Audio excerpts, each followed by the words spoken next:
Hello, everybody. This is Football Psych, and I'm Coach Mike Bush. Large Sarge! And guess what? It's good old Shaq. All right, It's guys. the last ball in Commander season. You gotta go deep. Oh, baby. Oh, and I dropped it just like so many of our receivers yesterday. Oh man, we were perfect on the season up until that point. Oh, man. Oh, man. Man, the Man, quarterback, oh, man. perfect quarterback completion rating just went out the toilet. You know, your first drop of the season there. Woo. I didn't feel motivated. I felt like the Commanders' defense yesterday. I felt like the defense. I felt like our offense. I receiving core. I just didn't feel motivated yesterday. Oh, Yeah, well, I tell you what, guys. I mean, everybody knows, and everybody's going to be chiming on here in a second. Though we all know what happened to us. I mean, it's hard. It's hard to say this, but yeah, we all know this. It was a rough game. Losing by 32 points to a division rival. It was extremely hard to say. And I told you before, Larsard, we do not endorse. I just want to tell you, Don't endorse us. that was the first quarter. That was the second quarter. That was the third quarter. And I fell down asleep in the fourth quarter. Now, hold on. I'm not going to completely crap on our boys, right? I'm not going to completely crap on the. Listen, they exceeded everyone's standards. They did. They exceeded. Like we predicted them to be sub 500, just barely 500. They won 12 games. They won 2 playoff games. We did it with a rookie quarterback, a bunch of old, ready to retire veterans, no offensive line, 1 receiver. So we're not going to completely put this team down. It's just we were outclassed by the #1 defense and Saquon Barkley, who is clearly the MVP of this year. Everybody's talking about Josh Allen and Lamar Jackson. Saquon Barkley is clearly the MVP of this NFL football season. And we were outclassed, outplayed. Yeah, history made. Like, we were outclassed. And not only that, we had too many turnovers, way too many turnovers. But these guys played with heart all the way up until this point. So we're not going to crap on them like they had a bad season. You know, we'll definitely break down the game, but one of the things I would have to say, I'd have to concur with you. Like, you know, this when we talked about this team in preseason, you know, we had, I think you should said 5 wins. I had 8. Large Sarge had 9 wins, and we were just like, and they far exceeded all of our expectations. And Large Sarge said they might squeak into the playoffs if all goes our well. I mean, we have to really be proud of this team because not only did they do really, really well, but you know, it gives us a little bit of hope that we're not going to suck next year. Well, and then not only that, they brought back an energy to the area that we haven't felt. Even when RG3 was the quarterback, when they had Alfred Morris and those guys, the energy now outweighed by a ton. Yeah. It outweighed by a ton. Like there was the life this city felt but on the strength of a rookie quarterback, on the strength of Terry McLaurin, on the strength of us. First they said we couldn't beat 500 teams. Here we are later on in the season. We started beating teams over 500. Go to the playoffs. We beat teams that were over 500. So there were a lot of pluses to this team that we need to be proud of. Yeah. Yeah, I completely agree. So, Lars Sarge, I mean, what was your overall take? Like, we're getting into this now. Like, what was your overall take of the game before we kind of break it down? Well, you know, I was feeding the fans before the game, working at the shop, right? It was nuts at the liquor store yesterday. I'll just tell you that. I sold so much whiskey before that game, and then I didn't see anyone, and then they came back in after the game and buried us at the end. So I got to listen to the game and sneak my lunch break to watch it. So I had to come back today, shake it off and go, whoa, what the heck happened? So I looked at that film real close. And I saw this was a tight game all the way through. It was a game we've been used to winning in the last half of the season, all the way through the third quarter, even with the 2 turnovers in the first half. Even with that, which you know how I am about turnovers in the playoffs. I told you the Lions turnover, they're going to lose it. You know, it is what it is. So even so, that game was a 1.5 score game into the third quarter, right? the thing that the turnovers don't bother me. Yeah, but that's not what bothered me. It was Sainristil and Lattimore and Chin missing tackles in the first quarter. Barkley ran through all three of them on that first touchdown. Yep. And then I saw Sainristil arm tackle, A.J. Brown get another 6 yards. I saw Chin arm tackle. I'm like, where? The secondary, unbelievably, let us down. Well, and the highlight was the offensive line. We were penetrating their line. Allen got behind. Luvu was a manimal. Yeah. Now, with that being said, I'm glad you brought that up. You see what one of my names is this week? Overpaid St. Jude's. Marshawn Lattimore. Marshawn Lattimore cost us a penalty after penalty after penalty after penalty. We're at the goal line, and he lets A.J. Brown get in his head. Every time you see Marshawn Lattimore running around the field, he's jawing off with Devontae Smith, A.J. Brown, jawing off with Jalen Hurts, everybody. And he did not play. He got a 3 out of 10 playing yesterday. Yeah. Subpar. I have a question for you. That one penalty there right before the halftime, when they, got on the goal line and then they pushed it in, and then A.J. Brown and Lattimore got into it. I'm watching the replay, and A.J. Brown got up under his helmet and pulled his helmet off. Yeah. How did that come back on Lattimore? Well, so they got him because he was the antagonist. He's the one that antagonized Brown. So, and he put his hands on Antonio Brown first. Now, the rest caught the action of the helmet coming off. I thought it popped him in the shoulders and pushed him back, and then he pushed back, and then Brown pushed back. Brown was doing his job.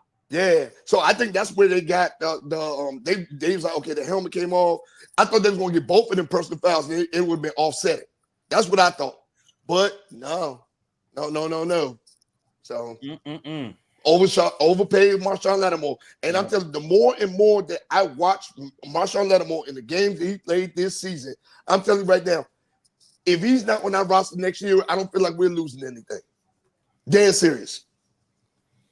I personally don't think he's going to go anywhere. When we made the trade to get him, he has 2 years remaining on his contract, and I think what he needs, because I think injuries really got the best of him this year, and then he came back and he probably tried to do too much. What I think he needs a real solid offseason with this team and to gel and get back to basics. And I think we need to see how he starts the season off next year before I pass judgment on him. Because we have him on contract, because we have that, I mean, we have so many other needs and so many other question marks moving forward. I think we go, okay, great. We move forward with him. He's under contract, not an issue. We just need an off season, and he needs to get settled in on this team, settled in on this scheme, and get back to basics and hopefully be healthy. Now, to your point, I do agree with a lot of what you said. Right now, I can tell you what part of the issue was with Lattimore. Lattimore came from a losing team. There's a losing culture down there. And Timbers fled when you're losing. He got here, didn't know how to act. But most of Marshawn Lattimore's career, the Saints have been a losing organization. But so he's been a hothead forever, hadn't he? Yeah, because he used to get in with Mike Evans all the time. Yeah, but he's able to back it up a little bit better. And I think what you're going to have now is this team identity was built in the offseason. It was built on hype, which I'm not exactly the kind of way I want a team built, but it was how the team was built. And it was like a brotherhood, like, hey, we're going to be in this fight together. I mean, he was the Johnny Came Lately kind of guy, right? Yeah. And he never had that chance to, I don't think, really fit into this team because he wasn't on the field as soon as the trade was made either. So was Jamison Crowder. He was a late guy. He showed up when he had to. Yeah, but I mean, he was with this team last year, and he was in the off season with this team. I mean, he got cut and came back. I mean, it wasn't completely foreign to him, but Lattimore, he might have had some issues fitting in. I don't know that for a fact, but I think a solid off season will allow us to determine what he's really made of. I won't be sad if he's not on the roster. He's overpaid St. Juice to me right now. Not if he's going to sacrifice the team to satisfy his ego battling, right? Yeah. That to me is a benchable event. You pull that in a playoff game, that can cost you a game, right? So that's like you're on the bench. I'll take anyone. Come on, next man up. You gotta put your foot down. You would have took Emmanuel Forbes. Yeah. See, we only have Forbes might get burnt, but he's not going to cost you 15 yards inside the 10-yard line. So Forbes is not on the team anymore. So like the only other corner we have is Sinistro. So like really, we've got to build around Sinistro. We got Lattimore. We got to keep him around another year. I think we give him another full season with the team. Of course. But you got to put into question St. Juste. Mike Davis has definitely got to be gone, in my opinion. And we're going to probably bring in a couple more corners in the offseason. We got plenty of time to talk about the offseason, but overall, Coach, my opinion, and Shaq, my opinion yesterday is we actually played a hell of a game defensively, far exceeding what I thought was possible against that O-line. We gave up 55 points. 55 points. What are you talking about, Lawson? The line. Sacking Jalen hurrying out of the pocket, and we flushed him couldn't catch him. But he ran for 2 touchdowns. Those were short. I'm talking how many? Did you see how many times he went back and then had to scramble out of the pocket and throw it away? What multiverse are you living in? There was pressure up the middle. What multiverse are you living in where a team scores 55 points and you see what the second half of my thing says, fire Joe Witt. It was atrocious yesterday. Yeah. But I mean, the secondary is what let us down in the first half. It was the secondary costing us penalties, missing tackles. You know what I'm saying? So the line and our ends, I thought, played above par. There was a couple times Luvu shot through on a blitz and got those sacks. I was like, that boy's a freight train. How is he busting through that line? Luvu had a good game yesterday until he started doing the diving over the. All right, Coach. So we come up to the next biggest question I had because Coach and I talked last night after that other game, which we're not going to talk about. And he was crying. He wasn't crying, actually. He was ripping my head off. Clean off, he ripped my head off. He was so upset about all the reffing yesterday. So I was paying attention on this one. And I did not understand this penalty about you trying to stop them one more time and the referees will automatically award a touchdown to the opposing team. What is that, Coach? I actually never heard of that before. I don't even think that's a real rule. It is. It's a real rule. I looked it up. It's a real rule. Tell us. I've never heard of that before. If you get inside the goal line, they were inside the 1 yard line. If you do a certain amount of encroachments or you do plays to disturb the offensive getting the playoff, after 4 or 5 attempts, they automatically give a touchdown to the offense. Have you ever seen that happen? No, it would have been the first time. I've never even heard that call on the field. Yeah, I've never heard of it either. So at that point, when the refs did it, you know what I would have done as a Luvu? I'd have jumped right back over and did it again and said, "Take your points, whatever. Yeah. You're not going to get them. We'll give you the points. You're not going to earn them." That's what I'd have done. Yeah, yeah. I mean, I tell you what, the first time he did it was beautiful. Yes. The timing was so perfect. So Jack, we will get to who we will re-sign and who we will let go later. I think the big thing about that is we got a whole off season to talk about those kinds of things, and we will definitely be talking about them all off season, right?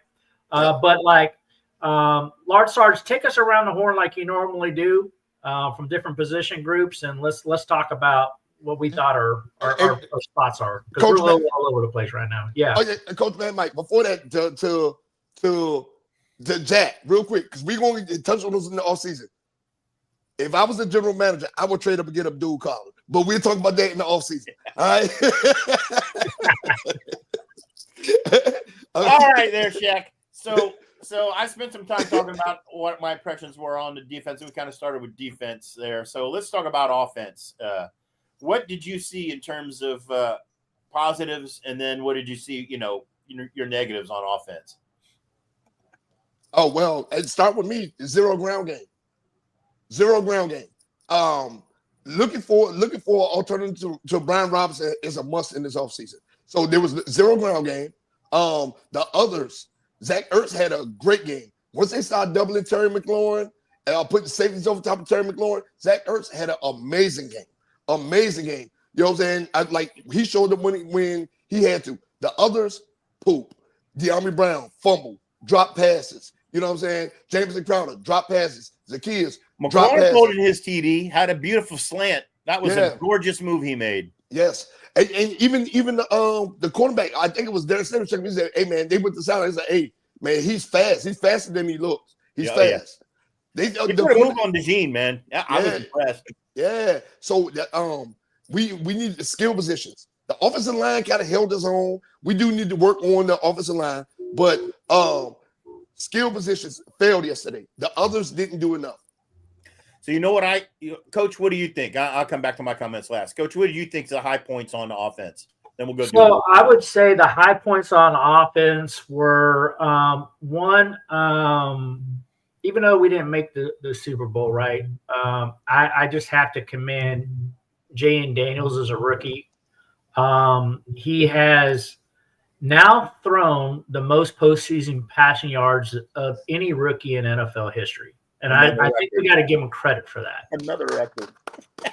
He set the ball high. He sets a record every time he touches the ball, almost. He does. The other thing, I think offensively, I want to give credit to is Zach Ertz, as you mentioned there, Lars Sars, because 11 receptions for 104 yards. Incredible. It actually also set a new franchise record for a playoff game where for receptions, passing Art Monk, who had 10 in 1990. You mean for the franchise? For the franchise. Wow. So Ertz franchise record, passing Art Monk for 10 receptions. Against his alma mater. So the third one is Terry McLaurin.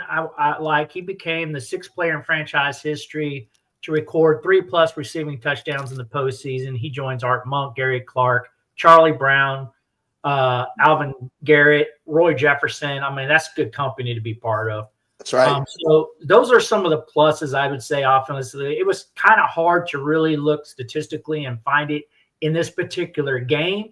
But when I see people make that, I mean, we got to give credit for those people who shined, right? Yep. So here's the thing that I think offensively was like, I put my thumb down, right? So like, first of all, we talk turnovers all the time. Turnovers, right? We turned the ball over 4 times, and on each one of those turnovers that we did, Philadelphia scored a touchdown. Yep. You can't win like that. Yep. You just can't freaking win like that. The next thing is we went in to the playoffs with a plus turnover differential, +6 turnover margin. And we had that in our first 2 playoff victories. However, in this game, we were not -4 because we turned the ball four times. Philadelphia did not turn it over once. Yep. And there were a lot of, besides the turnovers, there were a lot of close calls too. Yeah. And so the third thing that I say about this, and it started off being like a huge positive, and I was motivated about it, but we ran 18 plays on the opening drive and was held to a field goal, and then the Eagles turned around and freaking scored a touchdown in 18 seconds. Yep, 70-yard run. And it was just like, are you kidding me right now? Like, and I'm like, okay, it's okay. We can settle down. We can like keep milking that clock. But I'm telling you, the turnovers, like I said before, and just like every time Philadelphia had the ball, they were scoring. Yeah.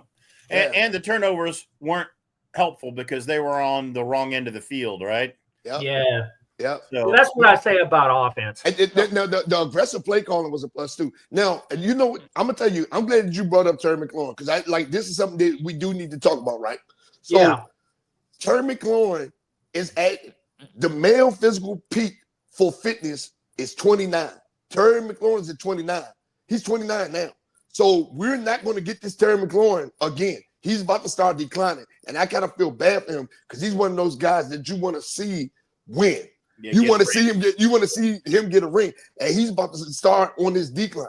So I felt bad, man. I just wanted to at least see him get a chance to see it before he's out the league. He only has 2-3 more years left.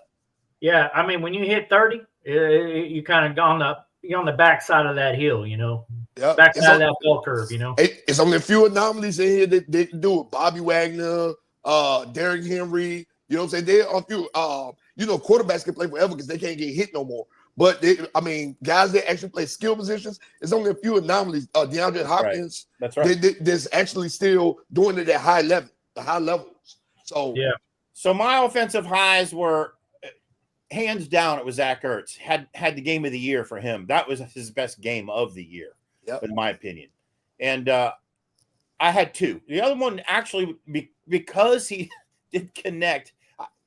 He gets the award for positive on offense, and he gets the award for negative. And I got two other guys on the negative side that are also on the positive side. So it was a tale of two things for him. But I think Terry McLaurin obviously is the number 2. He got a touchdown. He was there when he needed to be. He blocked. He had some downfield blocks for Jalen, which I thought were very effective. So I think he played a squared up game, right? And he got his 7. My 2 downers on offense, I'll kick off. Dan Quinn, who was also a positive. I'm going to shade both sides of it. And Jaden Daniels. So on the Dan Quinn side, 3 times on that first drive, 4th down, going for it. You just don't do that. However, he did, and he was successful. The 4th one, having the balls to call that fake punt and pulling it off. That was amazing. Don't do that, but it was early in the game. He pulled it off. It was amazing. How ballsy can he get? He gets kudos. And Trust Wade looked like a quarterback out there. Trust Wade dropped that thing right in the bucket. So it was a little bit of a high arching lob, but it worked. So I got to give Dan Quinn some kudos there for having the balls to do that. And the no matter what, we're going to take it to them to put them on their rear. And I thought that strategy came out of the box and worked a lot of clock off. It was only 3 points. Just think if any one of the 3, secondary would have stopped Saquon on that drive, who knows what could have happened, right? But it just sucked the momentum out of them. So my negatives, Jaden Daniels. Why is Jaden Daniels a negative, Sarge? You are crazy. Because he thought he was Jaden Daniels, that he could dance and sashay his way out of that defensive line coming after him, and he couldn't. They bottled him. They trapped him. He turned. He was not recognizing when to throw the ball away like Hurts did when Hurts got chased. And I think his play from that perspective was very poor. He cost the offense a lot of yards that he didn't have to. And you know what? I kind of agree with you on that one because you did see from the pressure, there was a lot of rookie-esque mistakes he was making, and he spent a lot of time off of his feet. I was like, why is he jumping so much? Yeah. You know what I'm saying? So, yeah, I kind of agree with you on that. Yeah. So What were your downs? What were your downs there, Shaq? On the skill positions, the others. They weren't creating, the receivers weren't creating space, and the backfield, B-Rob and Eckler just didn't get it done. The specialty players. Simply put, the offense can only do the offensive line can only do so much. You're playing the number 1 defense in the league. The offensive line can only do so much before Jaden Daniels has to let the ball go. He can't let the ball go if the receivers aren't creating space. Terry McLaurin's getting covered. Zach Ertz is doing his thing, but the others were not getting open. They weren't. And of course, we addressed the turnovers, but the others, that was it. That was the downfall, the others. So, Shaq, I got to ask you a question. So, like, we talked about running backs, and, when it's working, we're winning. When it doesn't, we're losing, right? I've been trying to spend a lot of time looking at this. Do you think and for those who are on there, put your comments in the comments section. Let us know what you guys think, because we definitely value your guys' input.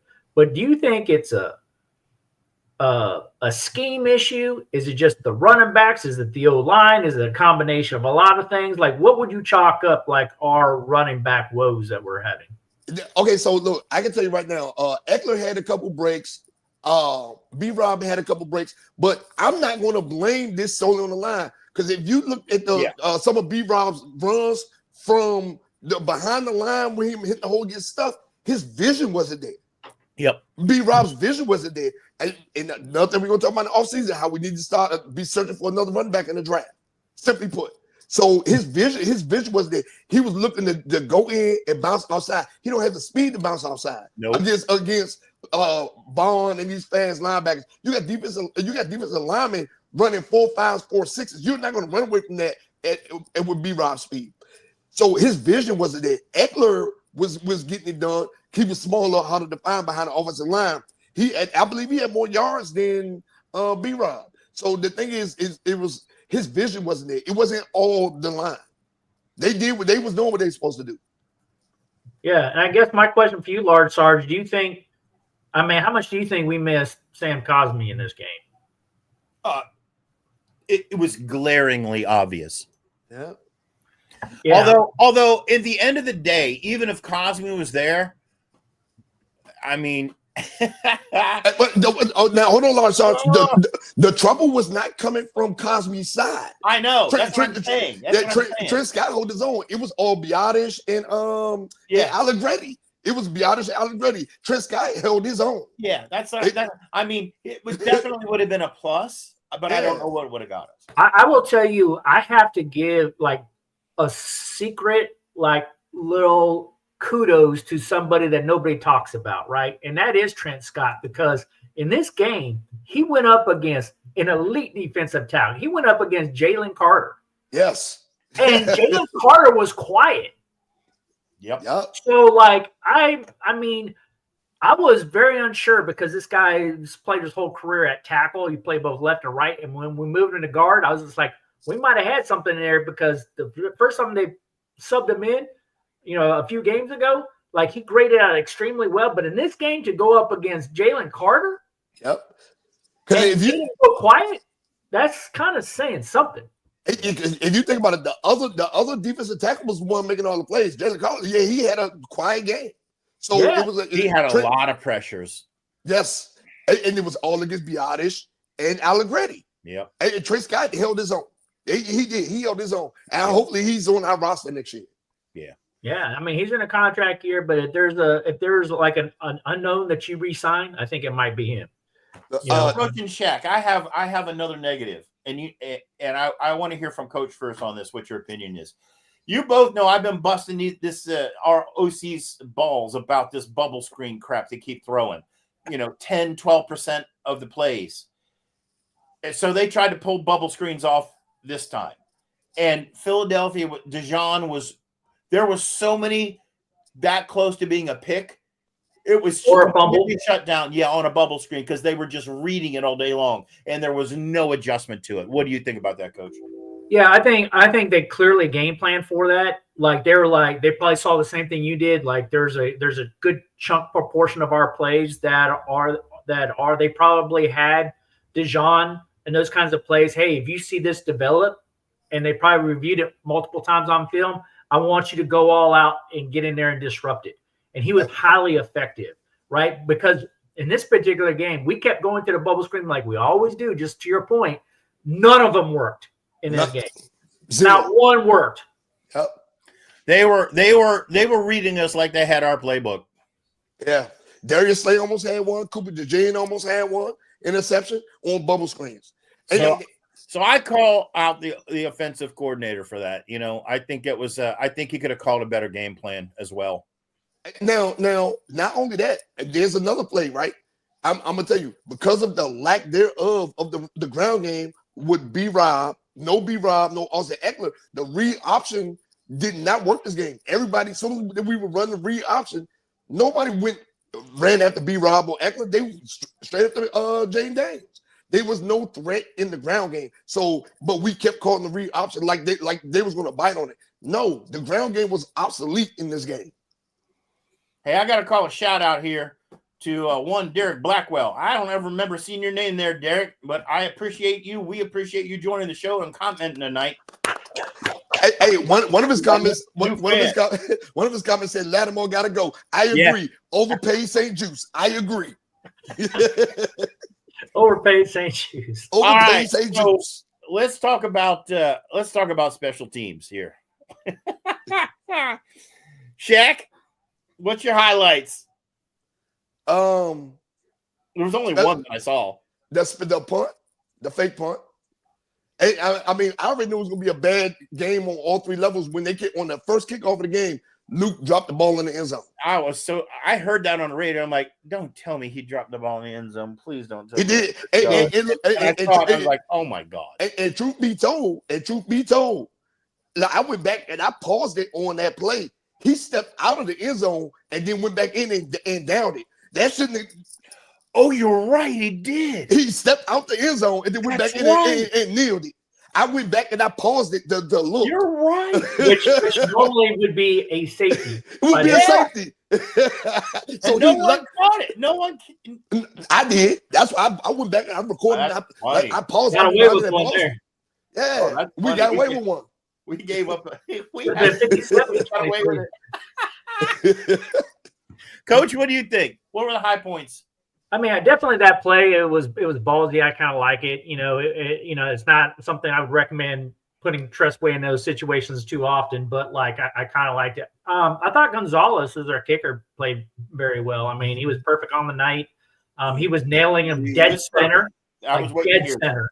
Yep. So he looked very solid. And when we went through 6 kickers in the offseason, it's going to be kind of interesting. Who's going to be our kicker? Our kicker this coming year, because we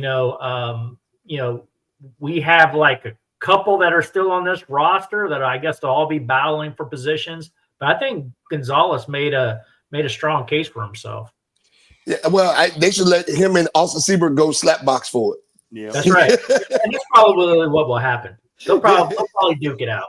Yeah, but before Austin Seabrook got hurt, though, let's not forget he was leading the league in scoring. He was. Yeah. So let's not forget that. But I have to give kudos to Gonzalez. I think he played pretty tight. So what about you, Lars? We needed him, and he put points on the board for us. So my low light actually wasn't Luke, because it didn't cost us anything. It was in the third quarter, and guess who dropped? Who got the ball popped out? A running back. Oh yeah. Was it McNichols? McNichols. What's he doing returning balls? Yeah.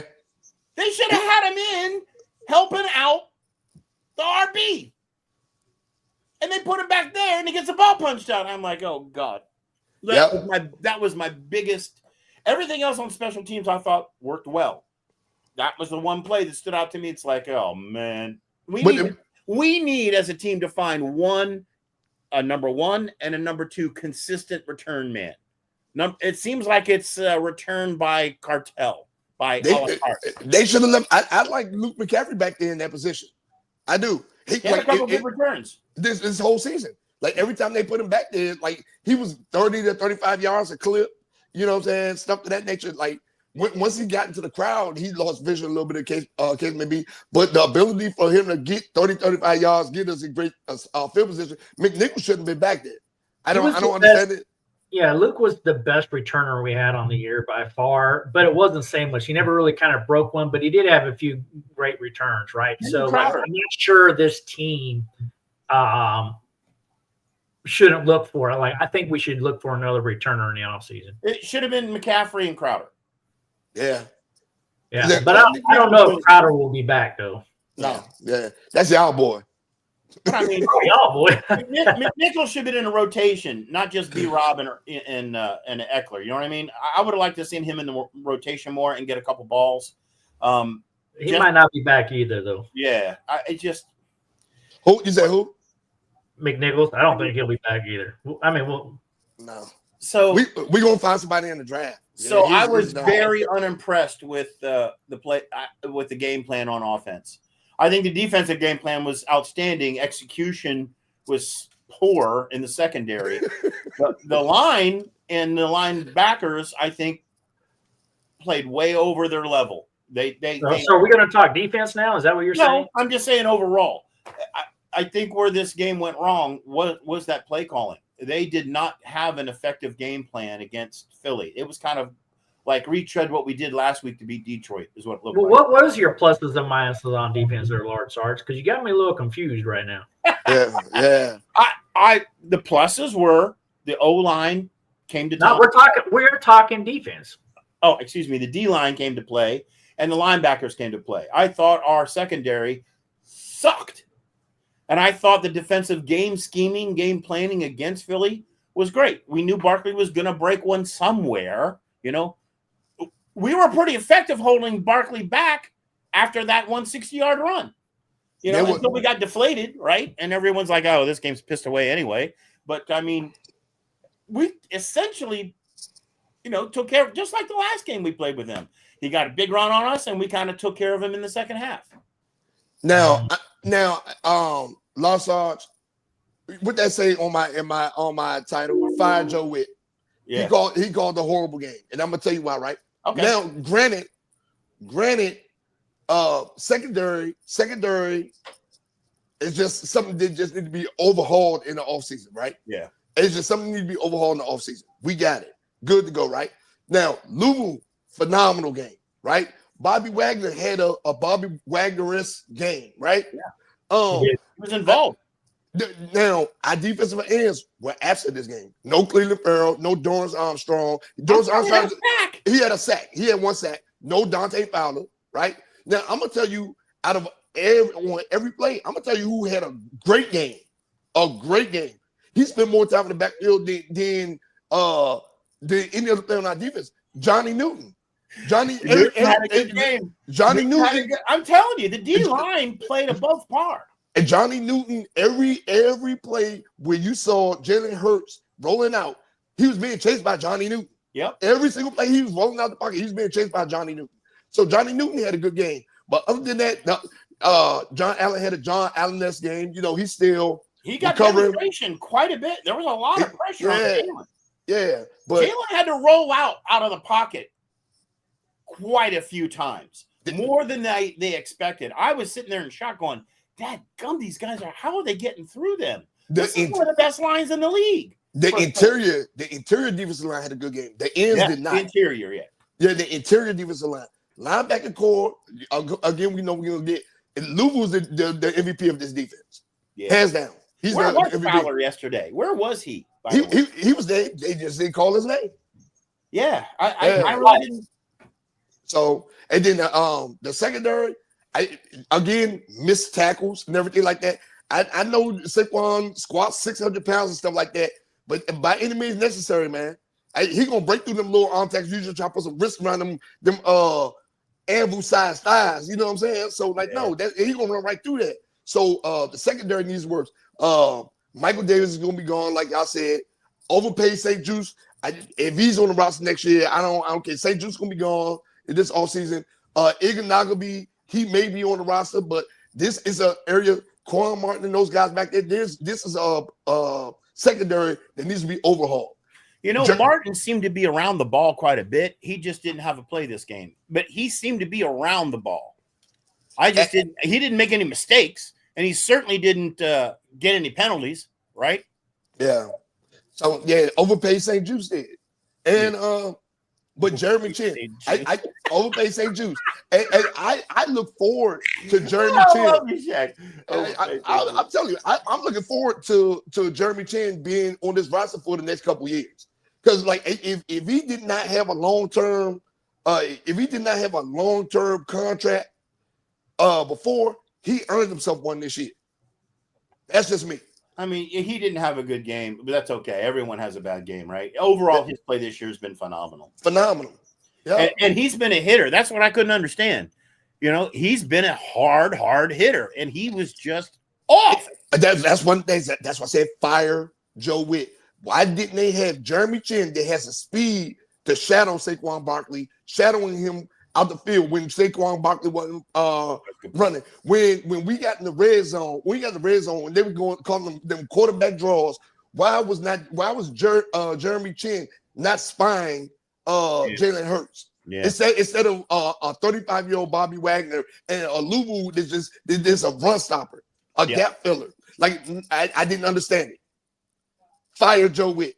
Let Dan Quinn call the defensive play. I mean, he called some hellacious blitzes with Louisville, and Louisville was able to gap shoot right in, stop Barkley in the backfield. I was impressed. Yep. So, but I get what you're saying.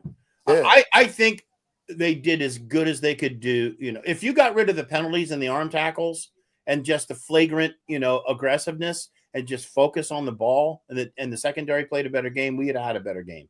Yeah. Even with the turnovers. But it just seemed like they were coming in to kill. And they overplayed, right? They just overplayed. They were going for it so hard. And Joe Witt blitzed a lot yesterday. He blitzed a lot. Yeah, he blitzed a lot yesterday. And that's where we saw the weaknesses in our secondary. And when Marshawn Lattimore and Sanford still had a decent game in man coverage. He was holding his own against Devontae Smith. But A.J. Brown was torching Marshawn Lattimore. I got a lot of respect for that guy. Watching him the last few weeks play, he is an elite level. He's a Mike Evans level receiver. He really is that good. All right, well, let me give you my comments because you all been chatting for a while. So, sorry. This is what I see from this, and here's the pieces because I'm going to trash this defense, unlike Large Sarge who wants to beef them up. This is what I saw. The Commanders surrendered over 200 yards rushing against the Eagles in both of their regular season games. Yep. And in this game, we gave up 229. We have learned nothing. Joe Witt did not adjust to anything.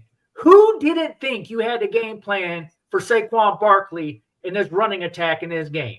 Have you not learned when you get your butt kicked once, you get your butt kicked twice on the ground game, that all of a sudden, like, you're really going to let the running game come in and run? Now, not all these yards with Saquon Barkley, because that other running back they had back there, Gainwell had a great game, and then Shipley in the fourth quarter had 77 yards on 4 freaking carries. So It's like they weren't really freaking run stopping anything. Yep. And I'm sorry, that is inexcusable to allow that kind of yards when you know what this team does. Yep. They're going to do that. Run first. It's run first. Better for that. Yep. Here's the other thing that I say. So, giving up 55 points is very, very hard to say anything positive about a defense when you give up 55 points. Now, obviously, your offense wasn't helping you out with 4 turnovers, but giving up 55 freaking points, which is the most points ever given up in an NFC Championship game. It's not we want to hang around our neck, Right. And then for running, I just talked about the 229 freaking yards. They scored 7 touchdowns in this game. And guess what? They were on the freaking ground. Yep. Which was actually also the most ever in NFC. They threw. Well, Jalen had 2 rushing TDs, so they had the one. That's rushing touchdowns. Yeah, they had 1 passing touchdown. It was 6 rushing touchdowns. But they had 7 rushing touchdowns in this game. 7. They outrushed us 229 to 99. They had a 6.4 yard per carry average. 6.4. That's crazy. That's crazy. Like Pro Bowl caliber freaking numbers Yeah. for their entire running back core. It's insane.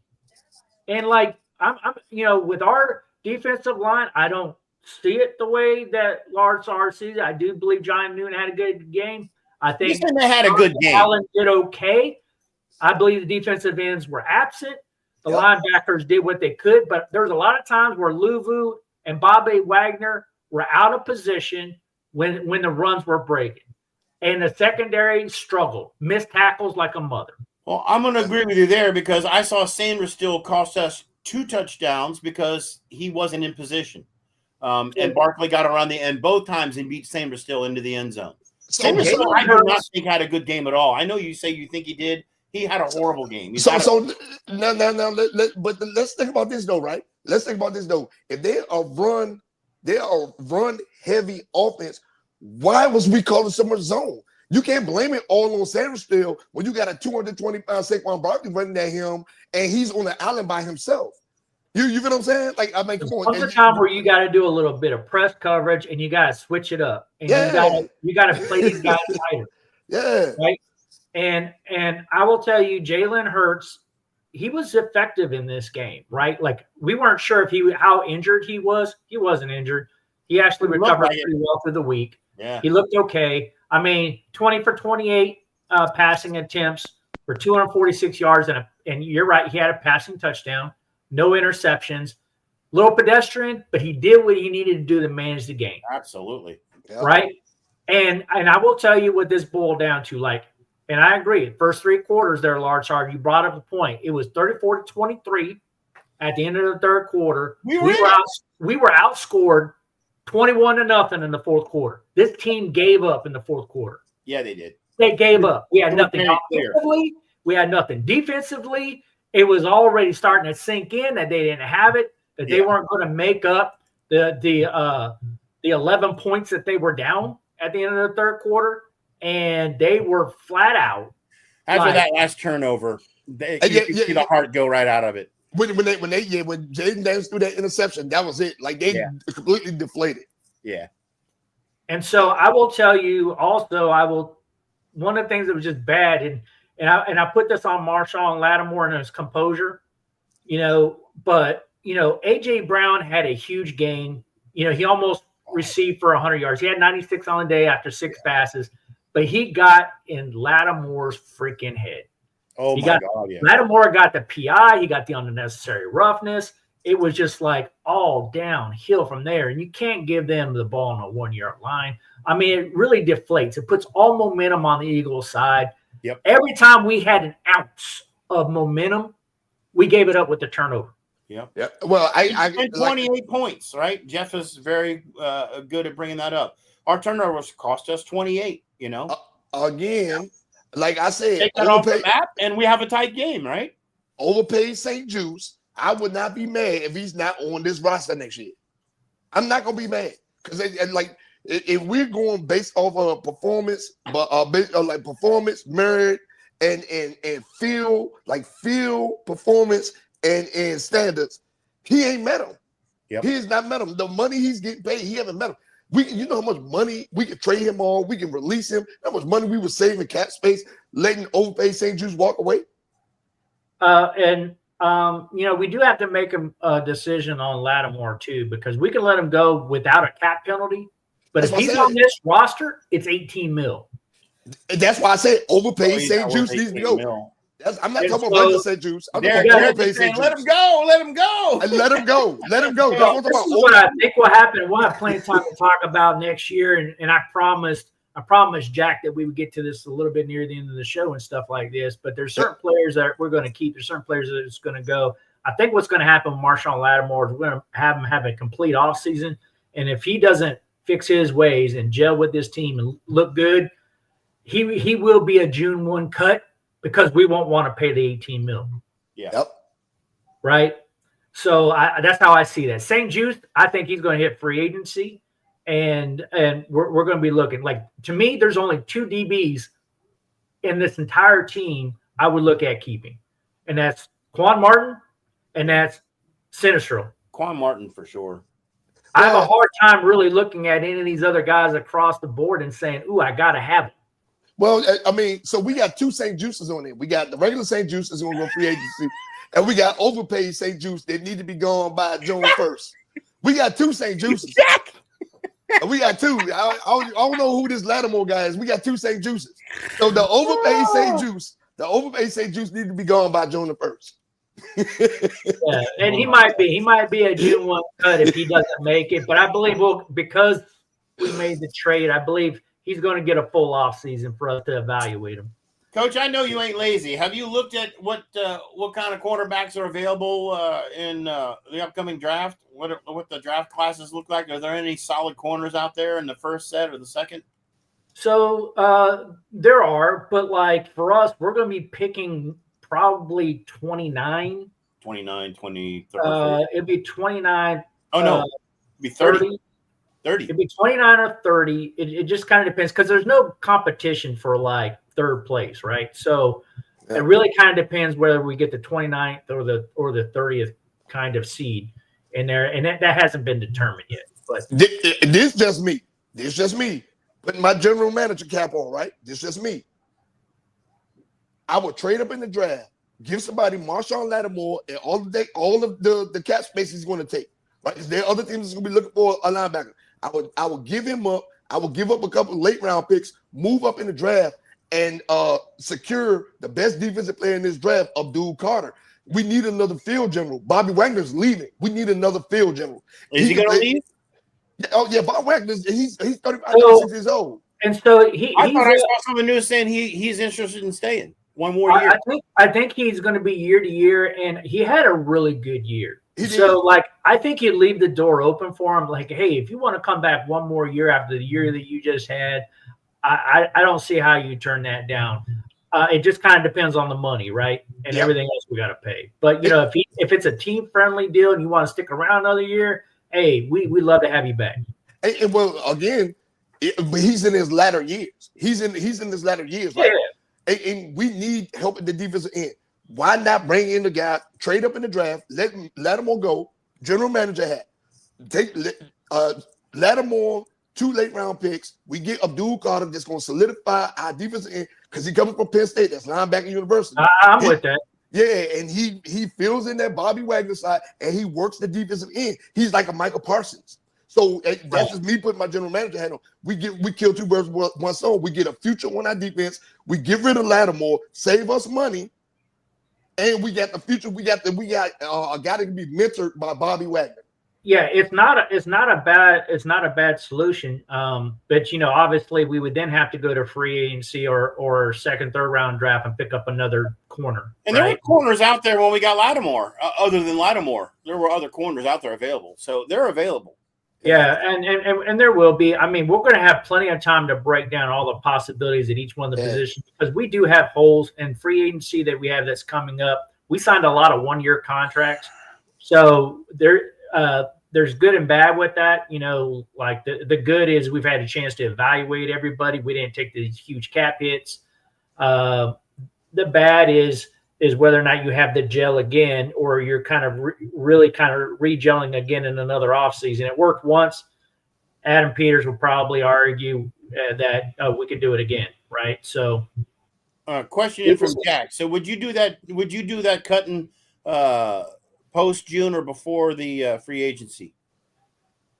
For Lattimore, Jack, for Lattimore, and Lattimore is pre-June. Pre-June. Hey, I would try to get rid of him in the draft. So the draft will come in April. Yeah. And so it's a very good question because before free agency, you're talking about March. Yep. Right. So that's when the new season usually starts, the first or second week of March. And then usually it's not long after that free agency immediately starts, right? You got a tampering period that usually lasts 3 or 4 days, and then they go right into free agency. The draft usually isn't until a month later. So if he's not releasing free agency, then you still have him as a trading bargain piece for the draft. But I say I think if I was venture to guess, as much as we would probably all agree that we would want to see it, I don't think that he is going to be a pre-free agency cut. I don't think he's going to be a draft trade. I think what's going to happen is we're going to keep him all the way through the season. And if he comes off this roster, it'll be prior to June 1st, in my personal opinion. Mm-hmm. Just because I think there's just so many other areas and holes that we need. I mean, if you think about it, to use Shaq's opinion, we basically got the overpaid St. Juste and we've got Sinistro. There's nobody else on this roster. Right. Yep. Really. So and he's in the house. Why get rid of the card you have in your hand? You can hold it in your hand for a while. And you got Quan Martin, but who else in the safety positions that you're really super excited about? Mm-hmm. Jeremy Chin. I mean, yeah, you do have Jeremy Chin. Yeah, you're right. Yeah. So you basically look at it right now. Out of 4 positions, I got 4 guys. Okay, so you got to add talent back here. Yeah, there's no depth. So you might want to hold on to Lattimore until you start plugging in some holes a little bit. And they're probably going to be wishful thinking, like, hey, if I could work with him in the offseason, I can get him back to his elite form again. Yeah. And so that's probably what will happen. I do think, and we got more time to go into this later, I do think Bobby Wagner might stick around a year. I think he's got one more year. Luvu's definitely got a contract, is under contract. But I do think defensive ends, we're in the market for defensive ends. And I like your idea of trading, but it's not it is not Adam Peters' tendency to trade up in the first round. We saw that last year, and he has no record of ever trying to do that. You know, he'll trade picks before, but he doesn't move up in the first round, or we haven't seen it yet. That's a good point there, Coach. Well, you know what though? But he does have a history of making big splash trades. Hence McCaffrey, you know what I'm saying, et cetera, et cetera, et cetera. He does have a history of that. So I mean, this is something that he would, if he gave us so much for McCaffrey, why wouldn't he? This is something we're gonna have fun this offseason talking about. We are gonna have fun dissecting this. Like, yeah. So all of you guys who are out there who leaving your comments, make sure you follow us the entire off season, because our show goes on every single week. Like, we don't have an off season. We are primetime game playing every single week. We are getting after it here, and we want all of y'all to participate in this sport. Speaking of which, we got a Super Bowl coming up. Super Bowl. We got a Super Bowl coming up. We're gonna do a Super Bowl show in this show because we ain't there. Huh? We're gonna do a pre-Super Bowl show. Oh, we got pre-Super Bowl. When is it, Lord Sarge? It's gonna be Friday or Saturday, whichever one I can convince you guys to get behind the camera on. But we'll announce it shortly. Yeah, so Football Psych on YouTube. Watch X, Football Psych on X, and don't miss that show when it comes up, because we're gonna do a show for you. Yeah, I think we might pre-record that one and then get it out there. Okay, guys. But yeah, we'll probably try to do some kind of show.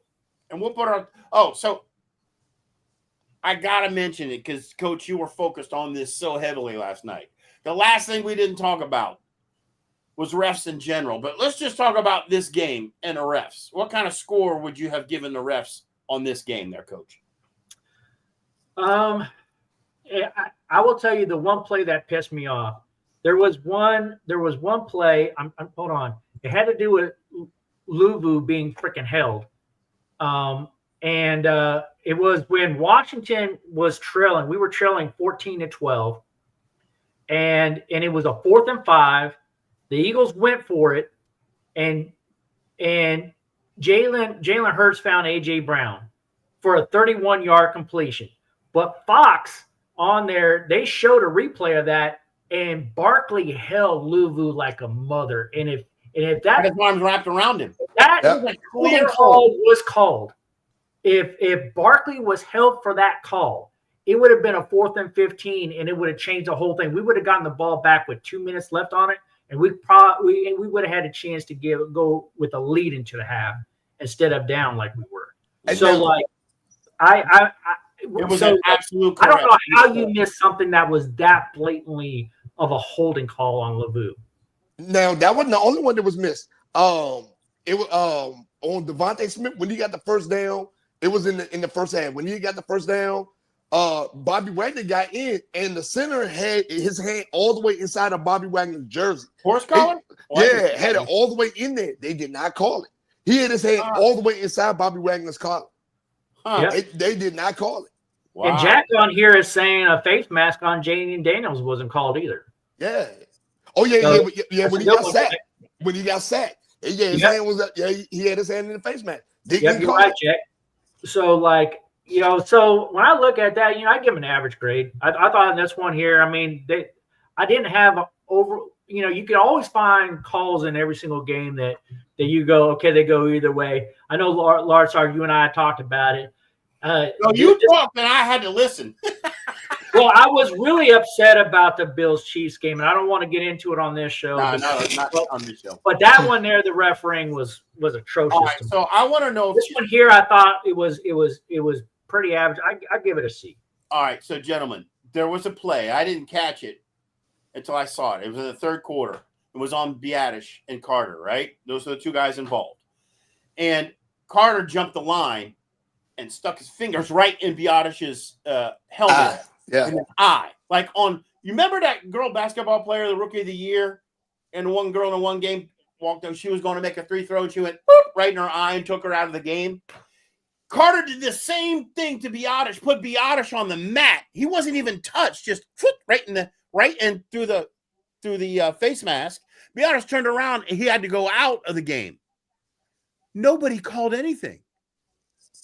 Nobody called. It was encroachment. That was the penalty was called, not a personal foul. He literally went right in his eye. Did you catch it? Yeah, I caught that. Yeah. But personal foul on Carter. But the referees, I mean, Philly did get away with a lot of stuff, but they also let Marshawn Lattimore get away with fast interference more than once. Sanistrill, when he was in coverage, he didn't even turn around and look for the ball, and he just had his hands up and was holding the receiver. They didn't call it, so there was that one passing touchdown Jalen had to tight end. Lattimore was up behind him with his arms wrapped around his shoulder. Yeah. Pull him down. They didn't call pass interference. They didn't call it. I'm absolutely convinced that Marshawn Lattimore was PIing on every freaking play. Oh my God. Overpaid St. Jude. He was playing as dirty as he could because that's all he had. He was just dirty, man. He was dirty. So I'd give the refs at best a C. There was a lot of things that were missed. Right. So we both agree it's C grade. How about you? And the whole fiasco with you try that one more time, we're going to give them the points. If I was Louisville, I said, really? Watch this. Right over. That's just you, Lord Sarge. Give it to them. That would be typical you, Lord Sarge. Absolutely. They're going to get it anyway. With the tush push. The tush push. What grade do you give them, Shaq? Take the momentum away. I give him a C minus. C minus. Okay. Yeah, about average. Wasn't a lot of stuff got missed. More for us than them, but a lot of stuff got missed. Man. Which with New York overlooking, the one thing that blew me, the worst thing I saw was that hand right in the face mask that hit Biadasz in the eye. Wow. I was stupefied that was not called, and it was encroachment. What? Yeah. What? I was like, how the hell do you miss that? New York, you can see it plain as day. Well, hey, Jim. Hey, Brad. Welcome to the show. Yeah, you both are late. We're almost done. But hey, great having you both on here. So, so final comments about hey, we're obviously in the off season. Final comments. I mean, obviously we already said, hey, we're very proud of this team. There's a lot to be proud of moving forward. But Lord Sarge, what do you think? Well, I think you almost had your bracket wish come true. Your crazy ass bracket. Well, that's right. Where you everybody else bracket went to crap, and I almost had it, but both my teams had Washington and the Bills. You almost had Washington and the Bills, and they both lost. But at least they both made it to the prospective championship game. You made it further than both Shaq and I did. Yeah, for sure. And that was crazy how those brackets went. And even my preseason one, the preseason one I did back in July was the Eagles and Bills. And so half of it's still there, right? Yeah, you had the Eagles. Well, no, I had the Skins going to the championship and losing to the Rams. Yeah. That's right, to the Rams. Yep, losing to the Rams. I'm the only one who had the Commanders out to the Lions. It's because you're biased, and I ain't going to tell you what it was like trying to pass that hat after I ate it. I won't even get into what that was like trying to pass a hat. I'm never going to eat a lion's head again. That was not fun. It wasn't fiber, huh? It wasn't fiber. There was not enough Lysol to kill that lion. I can tell you right now, it's going to get rough up there in Detroit these next couple of years. No more Ben Johnson or Aaron Glenn. I'm actually glad Johnson's gone, and I think they got the right guy. I just don't want to lose Brunell as a quarterbacks coach up there. But they got it. I think they're going to be okay with the coaching side of the house. The real question is, just like the Commanders, they signed a lot of one-year people up there, and how's that going to pan out? Who they're going to keep? Who's going to stick around? So I know Brad talked a lot of stuff about the Lions. What happened to Matt Greco? As soon as they lost, he didn't come on no more. We had to call Matt out, man. Hey, what? The Lions lost? He don't show up no more? What's going on? What's going on? No, boy. He didn't show his face over here no more. We didn't bash the Lions that bad. We didn't. We mostly bashed Lord Sarge, not the Lions. Yeah. Oh, my Lord. So, I mean, what a hell of a season, man. I was on the outside with the faintest of hopes that they could get 9 games in and possibly squeak into a wild card round. and we so far exceeded that. This team did more than. I mean, is Jalen confirmed as rookie of the year? Is that confirmed now or no? He's just yeah. Last I saw that he was the guy. You got it right. He's rookie of the year. Yeah, I double check. I double check. Actually, get presented. Yeah. I double check, but last I checked, he's the guy. Yeah, because I don't think they've awarded NFL MVP, and so the NFL honors ceremony next week. I think it's next week. Next Thursday. I think when we have our show next week, we're going to be able to talk about all those that were actually awarded. Like, I don't want to call it until I actually see the ceremony happen. I don't think it happened yet, right? February 6th. He's it. It's February 6th. February 6th, yeah. I mean, 4 wins, and we have a rookie of the year and a QB and a franchise quarterback. I mean, if it was just that alone, without even getting into the playoffs, if it was that alone, that would have been considered a fantastic year, right? Yeah. That's what every team's looking for is a franchise quarterback. Oh, we clearly have one, right? We'll see. If they get the sophomore blues, right? There's always a sophomore blues. We'll see. You know, this team has got to put together an offensive line to protect that guy. Well, I'm gonna tell you this. This one of the things I want to say about the sophomore blues, right? So CJ Stroud had a little bit of a slump in his sophomore year this year, right here, right? Yeah. But CJ Stroud also had all his receivers hurt the whole year. Soon as he got 2 of them back, they went on a winning streak and made it to the playoffs. Exactly. So it's like his weapons was hurt. It wasn't if Mixon was hurt 1 week. Tank Dell was gone for the season. Like Nico Collins was hurt most of the season. His weapons was hurt. And we can put more weapons than Terry McLaurin around Jaden Daniels. He won't see the slump. Shaq, you think we'll keep Ertz? I think so. I think we're going to keep Ertz. I think John Bates is going to go, and we're going to keep sitting. And we're probably going to go. Yeah, John Bates is going to go. I don't think. Coach, what's your opinion on that? Well, for Ertz, I would say it just depends on if he retires or not. Yeah. Because you know, I think he had a really good year, but he's getting up there in age. You know, it depends. You know, usually when you get up to the age where he's at right now, you got to, you know, you start questioning yourself. Do I want to go through a whole nother off season again and get ready for another season? What about Bates? So Ertz would be one of those that'll be one that we want to watch because he might be the one that retires off of this team. I don't think Bobby Wagner's retiring, but I think if we have a retirement on this team, it might be Zach Ertz. Bates is up for a contract for sure. I would like to keep him because he played in some kind of like fullback role because we didn't have one, and he was brought in for a lot of blocking situations. And I think he played it out okay, right? But I will tell you that Ben Sinnott really needs to like have a really good offseason and come back stronger next year. Jack is saying they like yank it off. Yeah, yank off. We can't keep a guy with a name like that on the team. I'm sorry. No, I think we definitely keep a guy with a name like that. Keep a guy with a name like that on the team, man. It can't happen. One of my favorite guys that I hope they at least bring back into training camp is Cole Turner. I think he needs another shot. Hey, I'm looking at it now. Zach Ertz was a 1-year guy. He's a free agent this year. He's free. Yeah. That's what I'm saying. Do you think we'll keep him? I think he's excited. And if he gets to play another year with a quarterback and get all that love, I saw an interview. I saw an interview where he said, "I wish I was 22 with Jaden Daniels." And because he goes, then we would have a long time together. It the whole tone of that was like you could almost sense that the end of his career was there. So if Zach Ertz comes back, it probably will be with us on a 1-year deal. But he's a retirement watch to me. You got to really watch because he might just call it.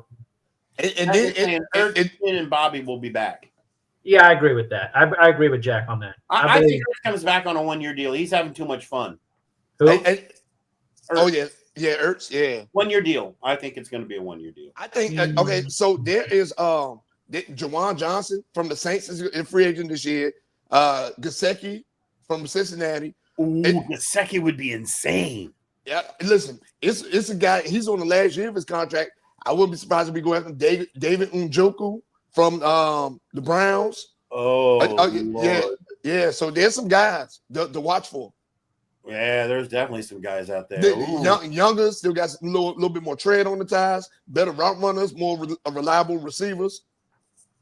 I think Ertz and Jaden have built a relationship. There's something happening there. And I think that's enough to say, Ertz, I'm healthy. He's healthy. He didn't get hurt. Why not? I think if we could get a solid number 2, the need for a tight end won't be as much. A receiver tight end won't be as much if we can get a solid number 2. Mm-hmm. Yeah, I agree. And then we'll get into this a lot, but we definitely need to get a solid number 2 at wide receiver. We definitely need to get a running back, a tight end, the whole offensive line. Just about Cosme, of course, we can bring him back, but I want to see an overhaul. I think Brandon Coleman for a rookie, I think he pleasantly surprised us. We still got to bring the lost left tackle, I think, back into camp this year. Yeah, I know. I told him he actually wanted to come on the show tonight. I said, "No, man, no." You told him no. Get back into the training room. Back in the training room. I'm pretty sure we'll talk to him again in the offseason. So you don't think Dyami Brown has done enough at the back half of the season to earn that second slot? You don't think he's done enough? No. Honestly, since the Hail Mary catch. No. You don't think he's done enough? That wasn't Dyami who caught that. That was Noah Brown. That was Noah Brown. Anyway, since the Bears game and that last 6 or 7 games, he's been in the game. Yeah. And I was high on him, even though Shaq was not. I was high on him because I was watching a lot of his training videos in the offseason. Like, he worked his butt off to come back this year, but overall stat-wise, it was mediocre. Yes. So, if he came back again next year, it's going to be in depth. And some people we're going to have to keep because there's just too many positions to fill, right? Unless we're looking at another 20 playover turnover like we did this last year. Jack said he would like to see T. Higgins on his roster. Now, Jack, I'm going to tell you why T. Higgins wouldn't work for us. One, what it would cost to bring him here. Yeah. What it would cost to bring him here? $1, yeah, no.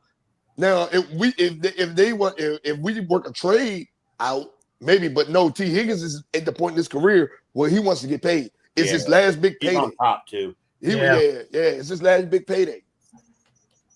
Yeah, and if we made a big splash, a really, really big trade, I'd want it to be with Dallas for Michael Parsons. Yeah, for real.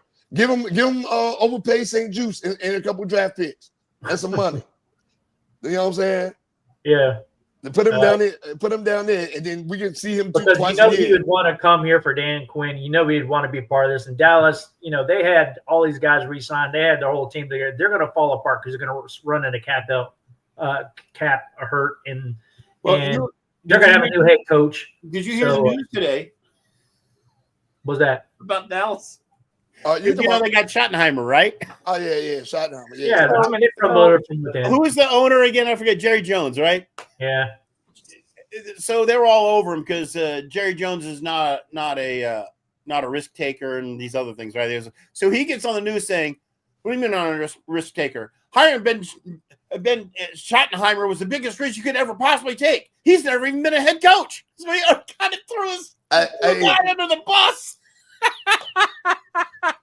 I can tell you right now. He's getting old, man. He's never been a head coach. He's a huge hell of a risk. Listen, I can name 5. I can name 5 coaches. They were talking to Dion. We don't know what he's going to look like in the NFL, but he's known to turn programs around. They could have went and got Doug Peterson. They could have went and got Robert Saleh. They could have got, they could have fought on Eric Glenn and Ben Johnson. Saleh's reputation is sullied for some reason. I don't know what it is, but he got stained somehow. He's not going to get a job. There are other guys though. He could have went for Todd Monken. He could have went try to get Todd Monken from over there. He could have picked up Josh McDaniels. You know what I'm saying? There are options for him, but he went with Dayball 2.0. Yeah. Yeah. Come on, man.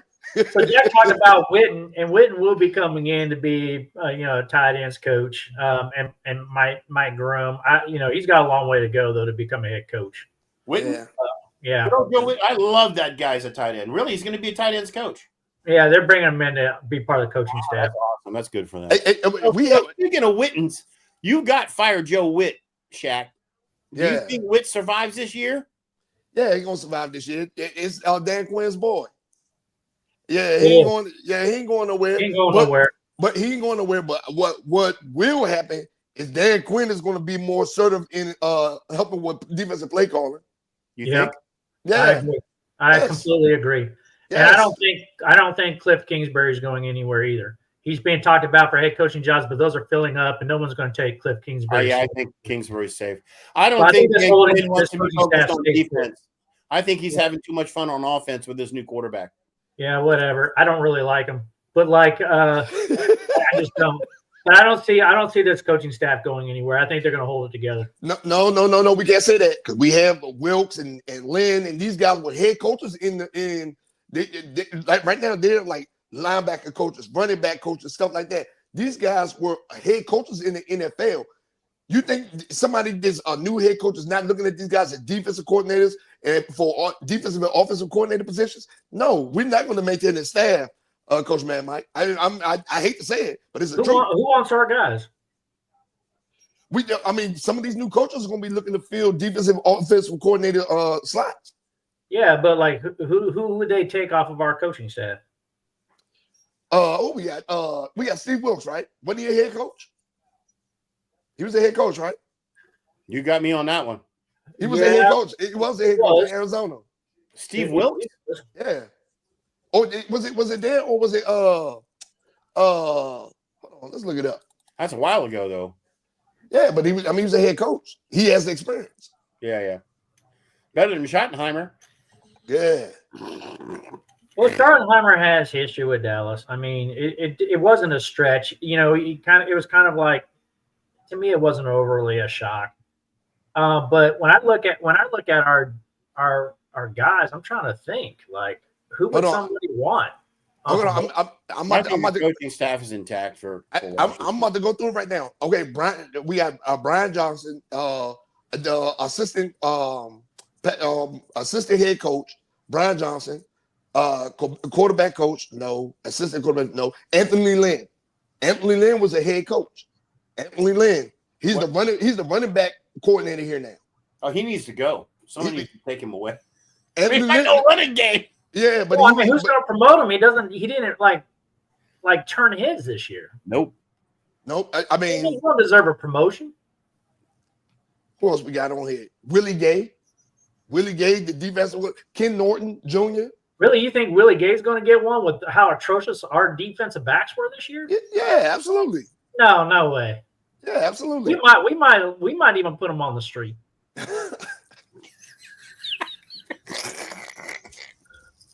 I mean, I don't see it, man. Yeah, I think there will be some of these changes because there always is every year. You don't hold everybody together, right? Yep. But I don't think anybody's going to be like, cherry picking. The top jobs. Yeah, I don't see anybody cherry picking our coaching staff. What wide receiver coach Bobby Ingram? You think he's going to be here long? Bobby Ingram had a good NFL career. Yeah, I mean, I don't understand why we don't hire, some of the guys that we have around the building because, Santana Moss still hangs around. We have Gary Clark. Clark still hangs around. Wouldn't that be something? Yeah, Santana Moss or Gary Clark did because they both hang around the building all the time. Darryl Green. Yeah, Darryl Green for a defensive backs coach. How about that one? Ryan Kerrigan is pass rush specialist, assistant linebacker coach. Yeah. Right? Willie Gay. Willie Gay is the defensive backs coach. Like these are all former players. I think I'll get rid of him, man. I'd try to get the job to Darryl Green, man. You like to hang around us, freaking teach up these young DBs, man. Money. Yeah. We'll pay you. I think he's done with football. Still out there running 4.3s at 60 years old. He can show him how it's done, man. Yeah. This is how you do it. Oh man! All right, guys. Well, hey, we've been running long enough, man. This has been a great show. We will continue to go. Everybody who's still on, we will. Jack Miller talked about Cooley. We can bring Cooley back as a tight end coach. That could happen. Yeah, he sucks as a commentator. He need to do something else. Yeah, but hey, guys, this has been fun. We will be back same time, same station here next week, talking about how we're going to move forward with this off season, and we will also know the awardees, right? So the awards will have happened, so we'll be able to talk about who won the awards for Commanders. If we got any award winners, we assume it's going to be Jaden Daniels for Rookie of the Year. Oh, yeah. But we will see what other awards we might get, and we'll talk about those. Stay tuned for people. Pay attention because we will probably have other shows throughout the week. And this is Football Sight, baby. We are out of here. Yeah. HTTR, baby.